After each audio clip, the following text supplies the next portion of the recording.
Hello, good morning, my dear students. How are you all, dear learners? Hope you all are absolutely okay by the grace of the Almighty. Stay safe with your family and enjoying your online classes. This is teacher Farhan Akhtar here and have a great pleasure in meeting with you once again through this online class organized by the authority of Ankur Society Girls High School, Nasirabad, Chattogram. So, dear learners, as you all know, this time teacher is here actually for the students of class 9 to take their English second paper class. Yes, dear learners, in this class again teacher is going to deal with a new topic. Okay, and in my previous class, in my last class, I have already given you few more guidelines about the rules of different types of degrees, actually how you change different types of degrees. Okay, which is actually a part of our changing sentence. So with the continuation of my previous topic, today I am here again with the same topic, but this time I gonna give you some more guidelines about how you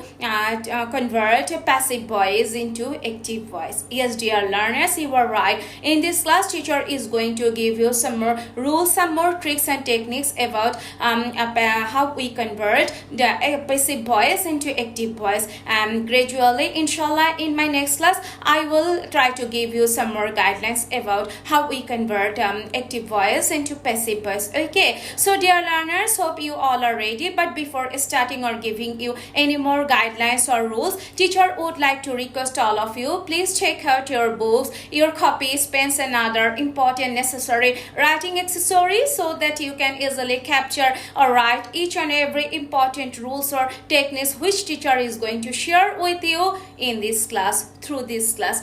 Okay, so are you ready, dear learners? If you all are ready, let's start. Let's begin our today's lesson. Actually, how we convert passive voice into active voice. Dear students, if you all are ready, let's begin our today's class. তো আজকে teacher তোমাদেরকে শেখাবো আমরা passive voice থেকে কিভাবে active ভয়েসে change করব। দেখো teacher এখানে কি লিখেছে, স্ট্রাকচার। আমাদের যে কোনো প্যাসিভ ভয়েসকেই যখন আমরা অ্যাক্টিভ ভয়েসে পরিবর্তন করব, আমাদের সব সময় অলওয়েজ এই স্ট্রাকচারটা ফলো করতে হবে এবং মনে রাখতে হবে। স্ট্রাকচারটা হচ্ছে আমাদের সাবজেক্ট, তারপরে মাঝে একটা ভার্ব এবং শেষে একটা অবজেক্ট বসবে। কিসের সাবজেক্ট? সবসময় মনে রাখবে প্যাসিভ থেকে অ্যাক্টিভে করি অথবা অ্যাক্টিভ থেকে প্যাসিভ ভয়েসে পরিবর্তন না করি, আমাদের সবার শেষে সেন্টেন্সের শেষে যে অবজেক্ট থাকবে সে সেন্টেন্সের শুরুতে চলে আসবে। শুরুতে যখন আসবে সে লিটারালি সাবজেক্ট হয়ে যাবে, ঠিক আছে? আর শুরু সাবজেক্ট যে থাকবে সে সবসময় আমাদের সেন্টেন্সের শেষে চলে যাবে। শেষে চলে গেলে সে কি হিসেবে বসবে? সে তখন আমাদের অবজেক্টিভ ফর্ম হিসেবে বসবে। রুল নাম্বার 1, টিচার বলেছি প্যাসিভ ভয়েসে যদি আমাদের বি ভার্ব হিসেবে স্পেসিফিক অ্যাম অথবা ইজ অথবা আর থাকে, সেই ক্ষেত্রে অ্যাক্টিভ করার সময় মেইন ভার্বের প্রেজেন্ট ফর্ম বসাতে হবে। ঠিক আছে, দেখো টিচার এক্সাম্পল দিয়েছি, the letter is written by me. According to rules অনুসারে আমার এখানে ইজ ছিল। ইজ কেন? এখানে অ্যাম ইজ আর এর যে কোনো কেউই থাকতে পারে, ঠিক আছে? তো টিচার কি বলেছি, তখন আমাদের মেইন ভার্বের প্রেজেন্ট ফর্ম হবে। আর ওই যে একটু আগে দেখিয়েছে স্ট্রাকচার, সাবজেক্ট ভার্ব অবজেক্ট, সেটা বসিয়ে আমরা কমপ্লিট করব। তো টিচার কি বলেছি একটু আগে, আমরা প্যাসিভ থেকে অ্যাক্টিভই করি বা অ্যাক্টিভ থেকে প্যাসিভই করি না কেন, আমাদের সেন্টেন্সের শেষে যে অবজেক্টিভ ফর্মটা থাকবে সেই আমাদের সেন্টেন্সের শুরুতে সাবজেক্টিভ ফর্ম হিসেবে বসে যাবে। তো দেখো, the letter is written by me, পেছনে আছে কি মি, মিটাকে সেন্টেন্সের শুরুতে বসালে মি এর সাবজেক্টিভ ফর্ম হয়ে যায় আই, ঠিক আছে?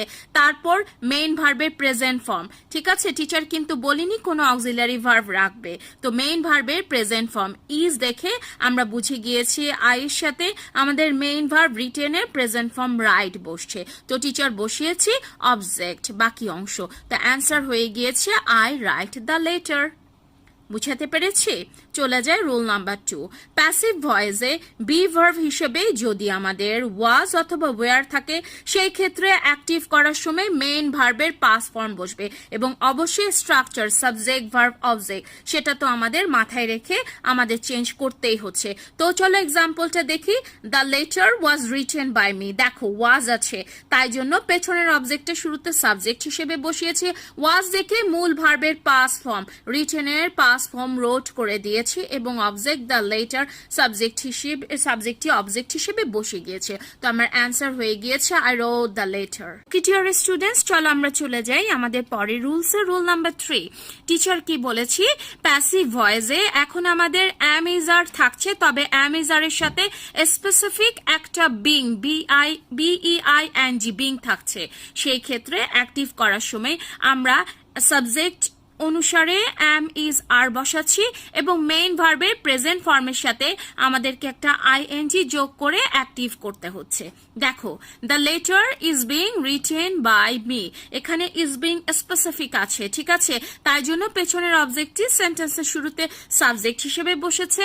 আমরা সাবজেক্ট অনুসারে am is are এর যে আমাদের অ্যাপ্রোপ্রিয়েট তাকে বসিয়েছি, মূল ভার্বের প্রেজেন্ট ফর্মের সাথে ing যোগ করেছি বাকি অংশ। তো আমার অ্যান্সার হয়ে গিয়েছে I am writing the letter। বুঝাতে পেরেছি? Move on our next rule, rule number 4। Passive ভয়েসে এখন আমাদের থাকবে ওয়াজ অথবা ওয়্যার এবং তাদের সাথে স্পেসিফিক আবার BEING বিং থাকছে। সেই ক্ষেত্রে অ্যাক্টিভ করার সময় তোমার সাবজেক্টের পরে অ্যাপ্রোপ্রিয়েট সাবজেক্ট অনুসারে ওয়াজ অথবা ওয়্যারকে বসাতে হচ্ছে এবং এগেইন মেইন ভার্বের প্রেজেন্ট ফর্মের সাথে ing যোগ করে আমরা ইজিলি প্যাসিভ ভয়েসকে অ্যাক্টিভ ভয়েসে পরিবর্তন করতে পারছি। দেখো তো এক্সাম্পলটা, টিচার কি দিয়েছি, the letter was being written by me, ওয়াজের পরে বিং আছে, তাহলে রুলস মতে পেছনের অবজেক্টটি সেন্টেন্সের শুরুতে সাবজেক্ট হয়েছে, তার সাথে ওয়াজ অথবা ওয়্যারের যে অ্যাপ্রোপ্রিয়েট তাকে বসিয়েছি, বিং আছে সেজন্য মূল ভার্বের প্রেজেন্ট ফর্মের সাথে ing বাকি অংশ। তো আমার অ্যান্সার হয়ে গিয়েছে I was writing the letter.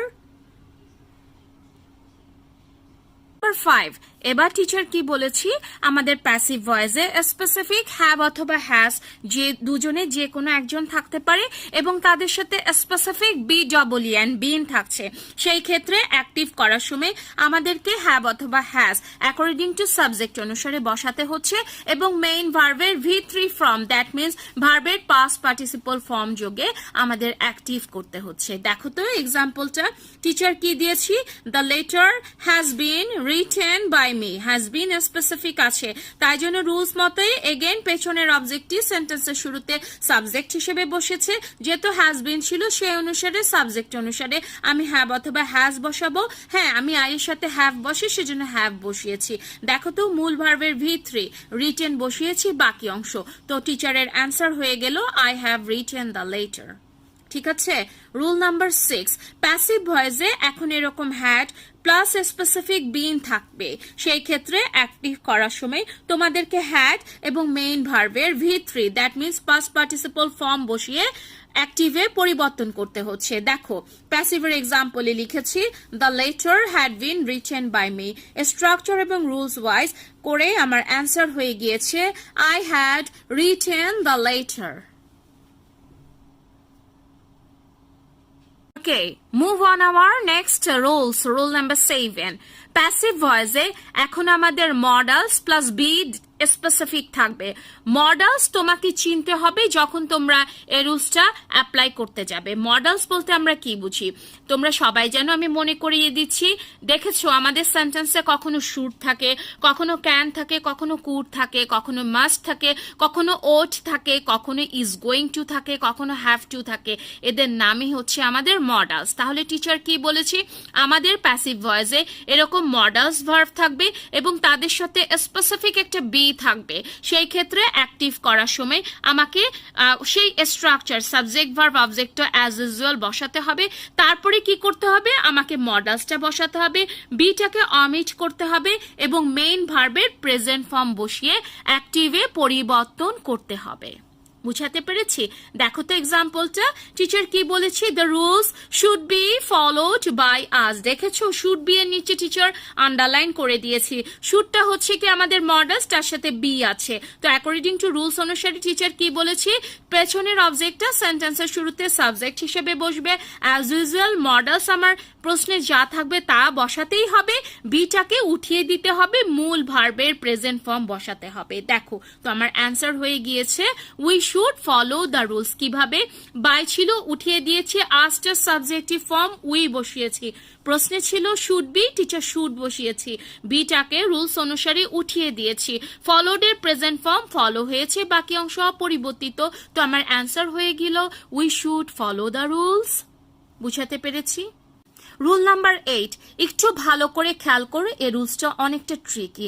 এতক্ষণ টিচার বলেছি যে আমরা পেছনের অবজেক্টটাকে সাবজেক্টিভ ফর্ম দিয়েছি, ঠিক আছে?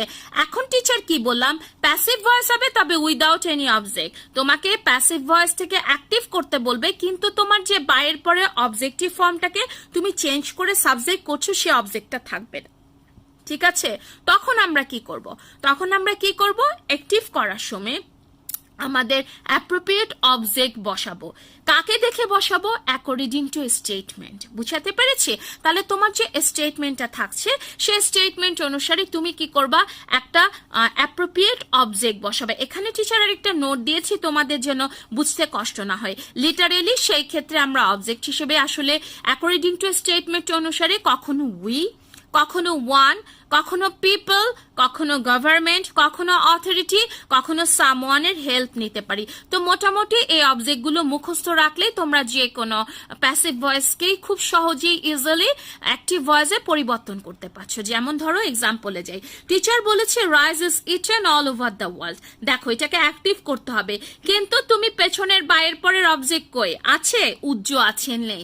তাহলে টিচার কি বলেছি, অ্যাকর্ডিং টু স্টেটমেন্ট অনুসারে একটা অ্যাপ্রোপ্রিয়েট অবজেক্ট দিবে, এবং নিচে যে অবজেক্টগুলো মুখস্থ করতে বলেছি ওখান থেকে কারো সাহায্য নিয়ে আসলে আমরা কমপ্লিট করব। তো টিচার কার সাহায্য নিয়েছে, rice is eaten all over the world, obviously people খায়, সেজন্য টিচার পিপল বসিয়েছি। ইজ ইটেন দেখে আমরা বুঝেছি এটা আমাদের রুল নাম্বার 1 যেটা ছিল সেই রুলটা। তো টিচার কি করেছি, ইটেন এর প্রেজেন্ট ফর্ম ইট বসিয়েছি, বাকি অংশ। তো আমার অ্যান্সার হয়ে গিয়েছে people eat rice all over the world. বুঝাতে পেরেছি? নেক্সট এক্সাম্পলে যাই, my pen has been stolen, কে চুরি করেছে জানি না। তো টিচার সামওয়ানের সাহায্য নিয়েছে, তো টিচার লিখেছে সামওয়ান, হ্যাজ বিন দেখে আমি বুঝেছি আমাকে এখানে হ্যাজ প্লাস ভার্বের V3 ফর্ম যোগ করতে হবে। তো টিচার করেছি, অ্যান্সার হয়ে গিয়েছে someone has stolen my pen. তো এই ছিল আমাদের প্যাসিভ থেকে অ্যাক্টিভ করার কিছু rules. So thank you very much dear girls for staying with me and attending this class, and that's all for today. Hopefully inshallah teacher will meet you again in our next class with another rules of regarding changing sentences. Till then everybody stay safe, take care, bye bye, Allah Hafiz.